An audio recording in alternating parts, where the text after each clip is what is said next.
Okay, so this is day one of the gratitude journaling and writing. And I thought that as it's day one and we've got some people who've never done any of this before, it would be a great place to start would be just with traditional gratitude writing. So today's task involves thinking of some things that you are grateful for. And I'll tell you a little bit more about how to do it, but first I thought it would be good just to cover a little bit of the research that's behind this, how it works, and some tips for getting the best out of the exercise. So there was an original study by a guy called Robert Emmons in a book called Thanks. And in this, he did some research and they had 3 groups of people. And the first group were asked to write down 5 things that they are grateful for. This is the gratitude group. The second group were asked to write down 5 hassles they were displeased about in the last week. This was the hassled group. And then the control group was 5 people who were asked to write down 5 random things from their week. And after 10 weeks of doing this practice once a week, the scientists were really surprised at the results. And this was because the group that wrote about the things that they were grateful for felt better about their lives. And according to the scale that they used, they felt better by 25%. So it was really significant. It wasn't just marginal, which was what they were expecting to happen.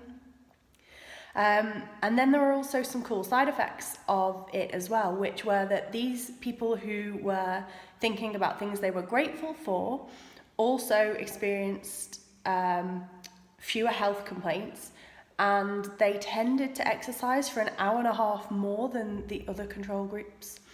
Okay, one study doesn't show that much, but then there was also lots and lots of subsequent studies that show the benefits of gratitude writing. And these studies keep showing the same things over and over again. And they show that essentially it helps to improve our health, it helps us to sleep better, it increases our motivation, boosts happiness and optimism, and it also helps you to cope with stress.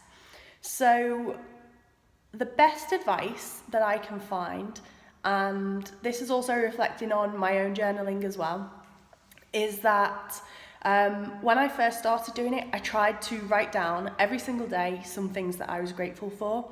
And sooner or later, I ended up dropping the practice because, first of all, life gets in the way. It's really difficult to do it every single day. Second of all, as much as I like to think that my life is exciting, some days just not that much happens. And some days are actually quite crap sometimes, and it feels a little bit forced and faked. So that was my personal experience of it. But then from all the studies that are out there, there's also a load of great tips.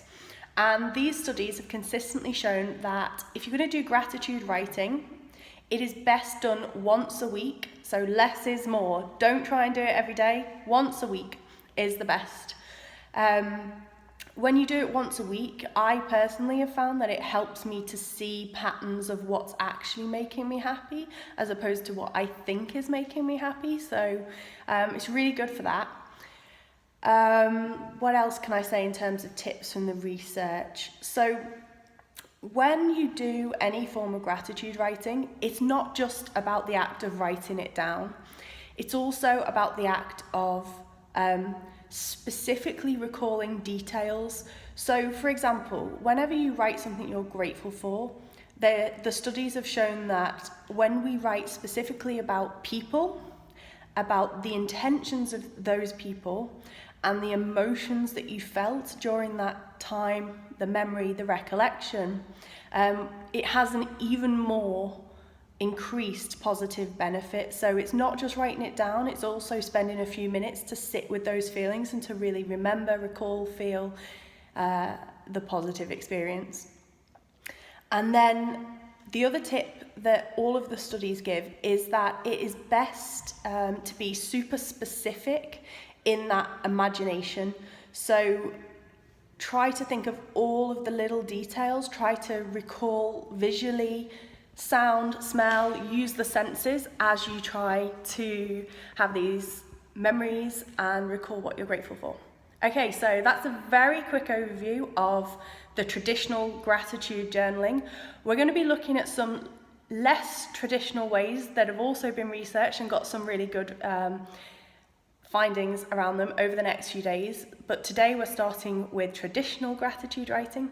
So your task today is to write down 5 things that you are grateful for in the last week.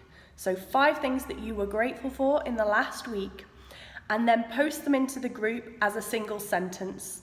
So I will put my one as an example below the video.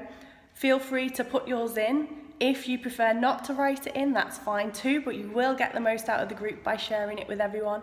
And remember to have a look at what other people are writing down, because this can really help us to prompt our own practice, to think, oh yeah, I had something similar, or oh, I never thought to be grateful for something like that. And the shared experience really helps to enhance this, I think. So give it a go. It took me about 5 minutes to do, probably even less actually. I think I did it in about 3. And what I did was I wrote the 5 things I was grateful for first, and then I tried to construct them into a sentence. So good luck with yours. I look forward to reading them, and I hope you read each other's, comment on them, and enjoy today's task. And I will see you tomorrow. Bye.